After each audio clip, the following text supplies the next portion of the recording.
Hello, good morning, good afternoon, and good evening sa inyo lahat guys. Nandito ngayon ako sa may engine control room. So ngayon nakikita nyo ngayon yung mga machineries, equipment dito sa engine control room. Dito yung mga engineer, ratings, dito sila palagi yan na nagabang.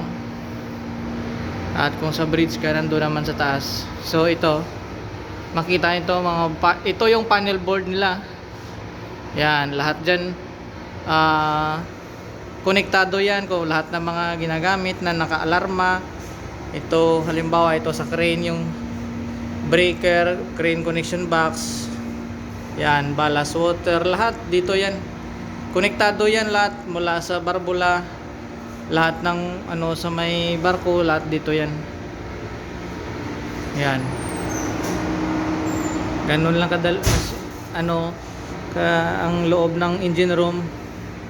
At ngayon nare-reveal ko na sa inyo kung gaano kahirap ang buhay makinista. Dito lang kayo sa may engine control room. Yan. So ngayon, rest day, nagpapahinga ang mga makinista. So oras ako para mag tingin-tingin. So nakikita nyo na.